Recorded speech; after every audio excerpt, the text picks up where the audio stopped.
Engaging celebrity interviews. Exciting updates from Christian filmmakers. Movie reviews so you can choose your movies wisely. And so much more here on Faith on Film with Isaac Hernandez and Holly McClure.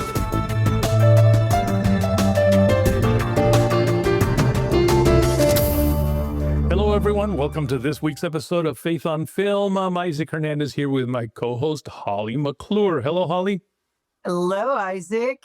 Well, we've got our studios all ready to go for a good show, and I'm excited about our guest today because it's a friend of both of ours. We love him dearly, don't we?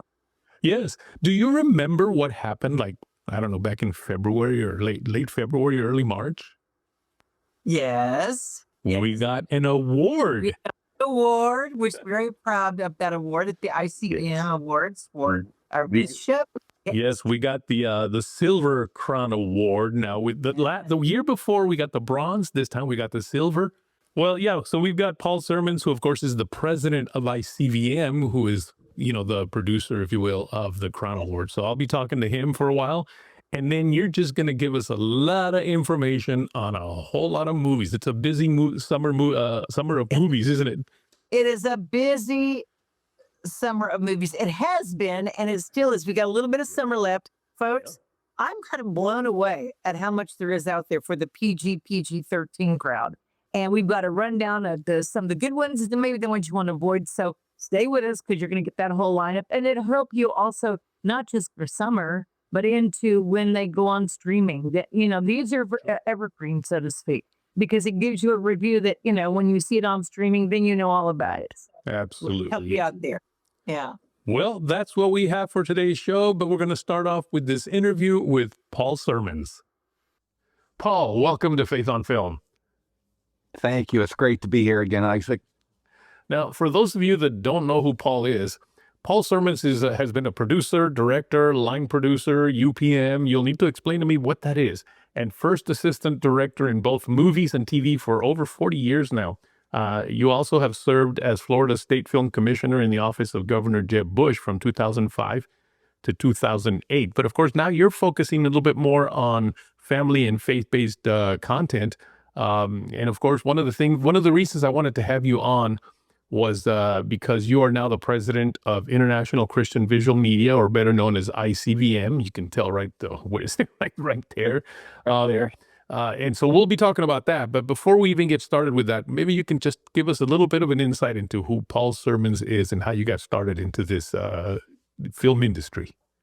Sure. Well, when I got out of college, I wanted to be in the film industry. We didn't have one in Florida at that time, so I could either go to LA or New York. It doesn't snow in LA, so it was an easy decision for a Floridian. I went out to LA, worked my way into the Directors Guild as a second assistant director. The first series I did was The Waltons. It was that long ago. Oh, my goodness. Moved up to a first assistant director on Falcon Crest and did that for 3 seasons. Did the first 2 seasons of Quantum Leap, Our House, just a lot of Sequest, a lot of 1-hour dramatic TV series. Came back to Florida when they opened the studios at Disney and Universal. And over basically 20 years did that. And then became disenchanted with that, basically. I realized I was doing other people's stuff. I was doing a lousy TV series in Miami that I wouldn't want my kids to watch. It was on A&E Network, so it wasn't bad, but it was just stupid, and some shows were very good, like Quantum Leap, but I had no say. If the phone rang and they offered me a job, it was like, oh, okay, great, and I would go do it. But so now I started paying attention to the kind of shows I wanted to make, and I saw the power and the necessity of good content for families, good content for Christians, and that just steered me in a whole different direction than I had been. And 13 years ago, I went to my first ICVM conference because I was looking to network with Christian filmmakers. I wanted to see what they're about. And at the time, Christian films weren't very good for the most part. Right. And I'm like, well, maybe I can help people make their films better, with my experience that I'm bringing in. And I found that kind of community at ICVM, a very supportive group. And 5 years later, they asked me to be on the board. And then 5 years ago, they asked me to be president. So, and I agreed to do it, but only if we could grow ICVM to serve more filmmakers, to help them make more and make better films, either Christian films or films by Christian filmmakers. So what is ICVM? What is International Christian Visual Media? It is a support group for filmmakers. It's been around 53 years. It does three major things. Number one, we do a storytellers conference, in-person conference once a year. It's going to be October 1st to 4th in Orlando, Florida this year. And I'm from Florida, so I'm happy about that. We do three big events at our conference. We do a Christian film market. That's for filmmakers with finished films looking for distribution. We have about 20 distributors that show up. Everybody from Angel Studios and Kingdom Story Company and Pinnacle Peak, PureFlix, Vision Video, the bigger ones and smaller independent ones, and even some countries looking. There are companies that represent a country area or a group of countries. That's October 4th. October 3rd, we do a script and story pitch-a-thon. So for all the writers out there, we have that opportunity that you could pitch to either distributors or producers looking for their next project. And that's also a 5-minute one-on-one situation. And then on the Thursday, the second day, we have our investors Lion's Den. And that's where we bring in actual Christian accredited investors, and they take pitches from Christian filmmaking companies. Okay. They don't take pitches for a movie, but they'll take pitches from a Christian company. That company can be a production company. It could be a post house. It could be a studio, whatever. It could be large budget, low budget. But these are investors. It's like Shark Tank. We put the investors on stage. We put the company pitching them on stage, and all the rest of us are in the audience. And the goal is for us filmmakers in the audience to learn the language of investors, because we as filmmakers, we do not know how to speak to an investor. We don't know what's important to them. So this gives us that opportunity to learn. Okay. And only 3 or 4 companies are pre-approved to pitch up there, but we have had funding come from this, from Lion's Den's investment group eventually. So it's another great and unique opportunities that we do there. Well, now There's one thing. I guess I should bring up the other thing we do are the Crown Awards. Well, that's what I was about to get you to talk about here, because I have been a member of the board there for, I don't even know, 7, 8 years or so. I have attended ICVM conference for like 12 or 13 years out. I can't even remember anymore. But one of my areas that I participate in is, of course, the Crown Awards, which is what now? The Crown Awards honor the best in indie Christian film and television. We also have categories for podcasts, video podcasts like Faith and Film. We also have categories for unproduced screenplay. So all those writers out there that have a screenplay, we have a category for you to enter into. And the entries are open right now. So people are their films. The great thing about our Crown Awards, and again, they've been around 53 years. Okay. So it is the granddaddy of Christian film, awards. We name the 5 finalists in each category at our storytellers conference on the final dinner. So we celebrate those finalists there. And then we announce the 3 winners on stage at National Religious Broadcasters Media Convention, which will be February 17th to 20th, 2026. The reason we do our Crown Awards ceremony there is because 5,800 of the top Christian radio, television, and film professionals are there. And if you win an award, if you're that good a filmmaker, that's where you need to be. You need to be networking with that group. So by putting our ceremony there, you're introduced to them on the main stage at NRB in getting the awards. And I might plug, we have an incredible director of the Crown Awards there. guy named Isaac Hernandez. He does an outstanding job. And this year, people raved about the look of it. You've done an outstanding job. Thank you, Isaac, for your work on. Now, of course, it's not just that people, get announced there, but the Crown Awards there at NRB become an actual television special that airs on many TV stations and networks and streaming platforms. But how can people that maybe, it's already aired on this network or on this station, how can people actually watch the show right now? Right now, they can go to our website at ICVM.com and they can watch it right there. We've got a link. Just go through to the Crown Awards page on our website at ICVM.com and they'll see the link to it. You can click on that and watch the show. And you can also share it with family and friends if you're so inclined. Now, you may be watching right now and you say, well, I'm not a filmmaker. Why did I need to know this? Why did I need to know about submitting, a project when I don't have a project? But you know what? You might know somebody. You might know somebody that already is a filmmaker that might have a project, or somebody that wants to be a filmmaker. This is, maybe a young person that is looking at this particular field and saying, man, I want to create movies. I want to create TV shows. This conference, first of all, the ICVM Storytellers Conference might be a great place for them. So you can share this with them. But you might also be somebody who just loves to know what movies are out there. Well, the Crown Awards are a great place to find out what great movies are out there, at least those top 5 in each of those categories. And of course, which one the best one is. And that way you'll say, oh, I got to find out where this film is so I can watch it. Please support us at ICVM if you can. Become a member. It's $99 a year as an individual. And when I say filmmakers, I want to point out that's not just directors and producers and writers. That's also actors. That's also our editors, our composers, grips, electricians, the whole field. To me, anybody in the industry, anybody on a crew is a filmmaker. Well, Paul, thank you so much for sharing all about ICVM, and we certainly hope some people, we'll see some people at the conference that'll say, hey, man, I saw you on the show and I decided to come. Well, thank you, brother. I hope so, and thank you for doing the good work on getting the word out, not just for us, but for all the filmmakers and all the films. I just saw the Christian Films, heard from Bob Elder did a speech up at the FIEG conference in Nashville.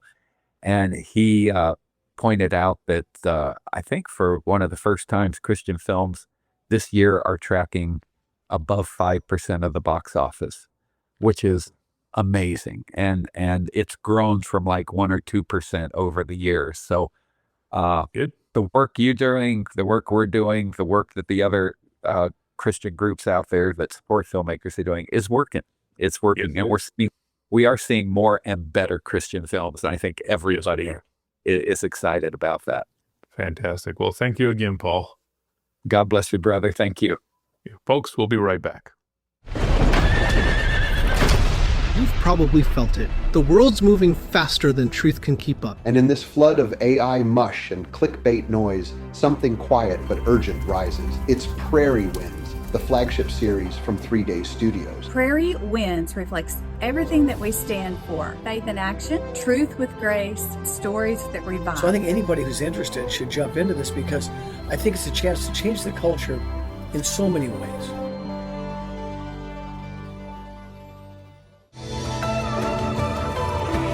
What do we have to gain? Pretty much everything. I have loved you every day, every hour, every minute, every second ever since. We don't always get what we want, but we always get what we need. We're connected, all of us.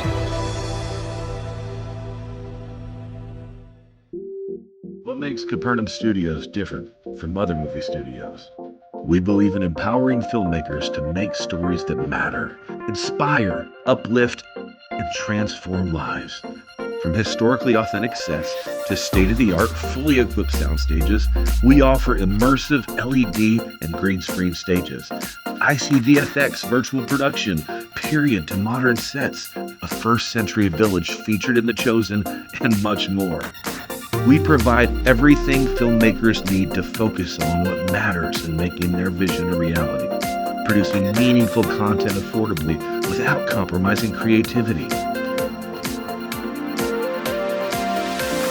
Discovering what's possible when creativity meets purpose.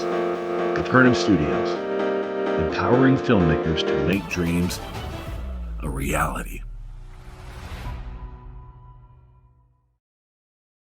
Welcome back, everybody. You noticed that Paul mentioned the Crown Awards still open for submissions, but of course, by the time you watch the show, actually, they will be closed already. However, the conference, of course, is still available. So if you know somebody that's in the film industry, sure, let them know about this so they can maybe attend the conference and maybe think about submitting for next year. Well, Holly, the awards show. that's right. February. So Yeah, exactly. But I'll go see that. Okay, listen, we've got a lot of movies to cover this summer. You know, it's been an exciting summer. We've been talking about the top ones, so I won't kind of go back and rehash. But I will say, let's look at kids first. Parents, grandparents. What do I take my kids to? What do I go see? Well, okay, Smurfs for PG is out, just opening. Smurfs, the movie, kind of the same thing. But if you love Smurfs, you'll love this. How to Train Your Dragon is still in theaters. Again, that's a PG. So maybe not for the little ones if there's a little quizzy stuff about the dragons and stuff, but 6, 7, 8 and up. Helio is PG. That's a new one that's out by Pixar that Disney is distributing. We'll talk about that a little bit. Lilo and Stitch, big summer movie. It was like the top box office for several weeks. Still going strong. Kids still love it. How to Train Your Dragon again was the one. So we've got a whole list of PG movies that right there for kids is a great selection and assortment, which is sometimes kind of rare. We rarely have that. Now, we also have preteens to adults. This is the PG-13. So when I say preteen, a lot of your 11 and 12-year-olds, 10-year-olds can see what's PG-13. Paris, that's up to you to be discerning about what you want your kids to see. All right, Jurassic World Rebirth. We've seen that. It's out for a few weeks. F1, the movie. I have grandsons who love racing and who love the So the teenage boys will love F1. It's really good movie. Mission Impossible is still out there. If you love Tom Cruise in action and preteens, it's good for that. And then Fantastic Four, First Steps. Superman, I can't forget Superman. So these are the big ones coming into Marvel, the DC coming in with Superman. They're trying to compete coming in with Fantastic Four. But let's go back before I talk about those and talk about Elia, which is the movie I did not see, but Isaac, you took your grandkids to see. So I did. About Elia. I sure did. But I got to tell you, you named so many movies that if I was going to watch them all, I'd have to be going to the movies every day. Wow. I had no idea. I don't keep up with that as much as you do. But yes, last week I had a chance to take my grandkids, my 3 youngest grandkids, to the movie to see Elio. And I just thought, okay, well, I'll take them to the movies and I'll just take a nap while they watch the movie. I didn't take a nap because I really enjoyed it. But you know what? Before even saying anything about it, you didn't say we take a look. People, why you enjoyed it? Because Yes, let's take a look at the trailer.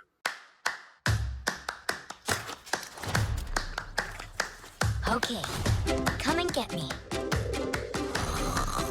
Huh, you okay? I'm trying to get abducted by aliens. Elio, skipping school. I don't know if this is boundary testing or sleep regression or which one of these is you? I don't know, but I think that one is you. My son, are you prepared to become the greatest war machine in the universe? Oh no. Your life isn't up there, Elio. You need to make friends. I just want to belong somewhere. So if any aliens are listening, please come and get me. Okay, bye, I love you. It's really happening. We search the universe for the dreamers and stargazers like you. This is awesome! Are you gonna eat me? What? Ew. Oh, no. My name's Elio. What's your name? No one's ever asked me my name before. I'm Glorden. Back home, I didn't fit in. I thought Earth was the problem. But what if it's me? Well, I like you, and you seem fine to me. I never had a friend before. Me neither. Up top. I am Grygon, prepared to be conquered. But I just got here. Perhaps one of us could talk to Lord Grygon. I am shy. I'll do it. What a heroic figure. I'm finally fitting in, and now Grygon's gonna blow everyone up. My friends need our help. You made a friend? Just give me a You will feel my wrath. Glorden? Hi, Dad. I'm a bargaining chip. No, say the other thing. Oh, help me, Father. Quiet, you. What is that unholy sound? Stop! These are the lava tunnels. Glorden, I am not fireproof. Why didn't you say something? Glorden! Just get in my mouth. It's actually kind of comfy in here. It is? I've never been in there. So as you can see, Holly, maybe you know why I enjoyed the movie. Well, one of the things is, first of all, I love the whole idea of space and aliens and all that. Yeah. And so that, of course, the topic was interesting to me. But I also liked the fact that it was okay for children. I mean, because there's a lot of family movies that come out now, and then you go, oh my goodness, I wish I had brought my grandkids here because of what it has. This one had none of that. It had a very great story. No, even light foul language. It was just a great movie to watch, and I enjoyed it a lot. A lot of action, just a whole lot of action in it.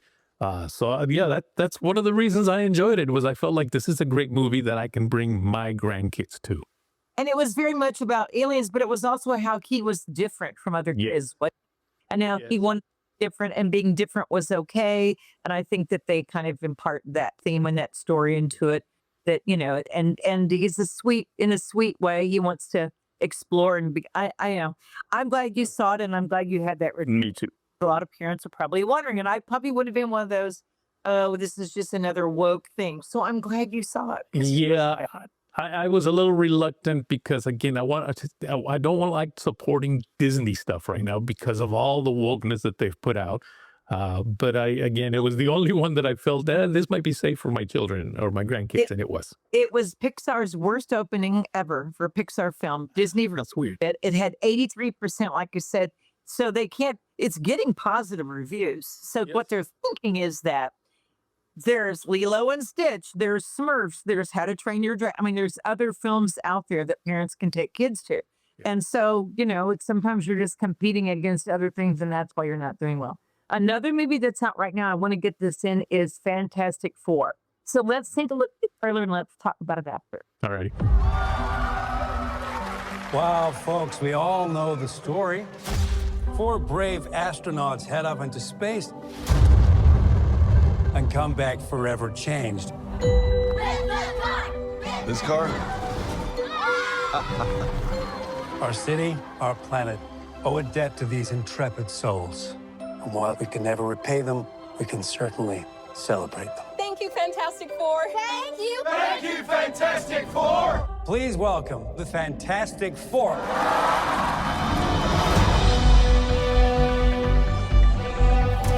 Herbie, how's that sauce looking? Okay. That is fantastic. You're late. What do you mean? What do you mean, what do I mean? You're late for dinner. Yes, we are. You late? I just said that. Are you pregnant? What? You're gonna be the best mom in the world. And you are gonna be the best dad. Just kidding. You are out of your depth. We are gonna be the best uncles ever. We can do this. Nothing's going to change.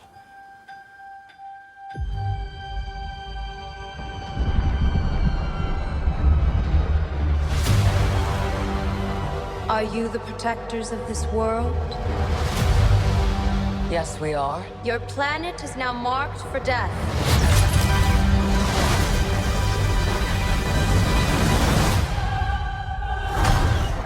It's my fault. I stretched the bounds of space. And they hurt.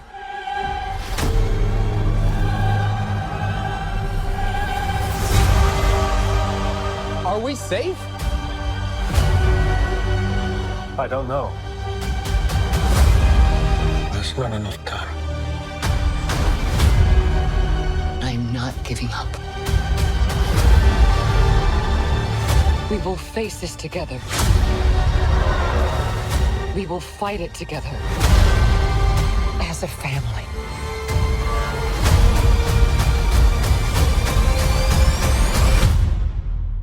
Has to be us.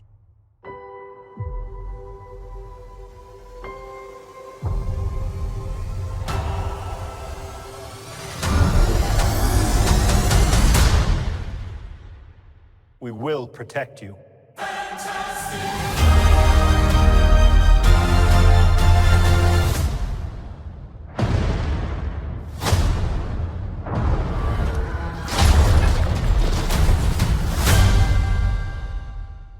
Okay, well, Isaac, you probably are watching that going, "Please, that looks a little bit like it looked when we were kids and we were watching it." We were, I mean, it's the throwback to the 60s, right? Mm-hmm. In fact, it felt kind of very Jetsons. Like, remember the show, The Jetsons? It felt very much that way in some of the design, the costumes. I'm telling you, there were kids that came in the Fantastic Four costumes. So I guess it's trending.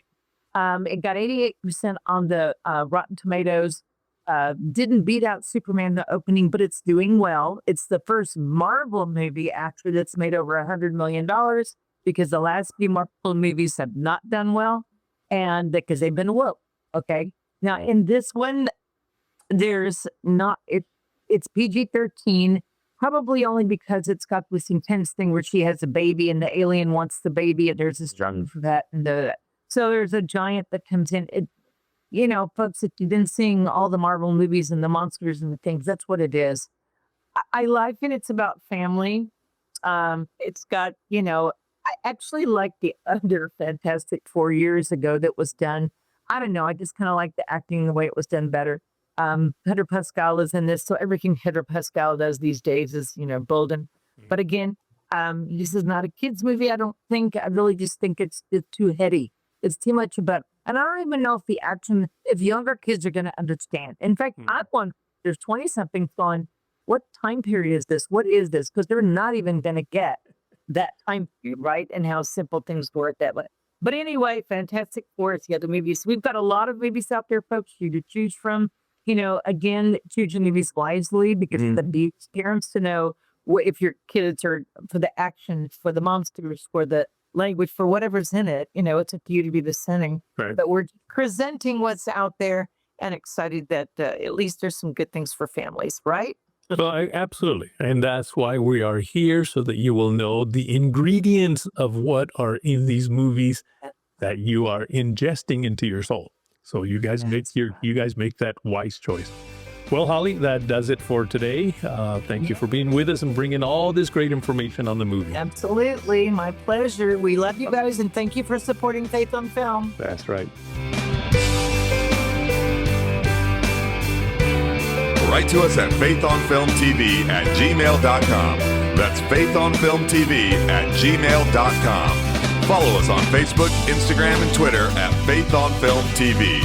Also, go to our YouTube channel, Faith on Film TV, and hit the subscribe button and the bell for notifications on our latest Faith on Film shows.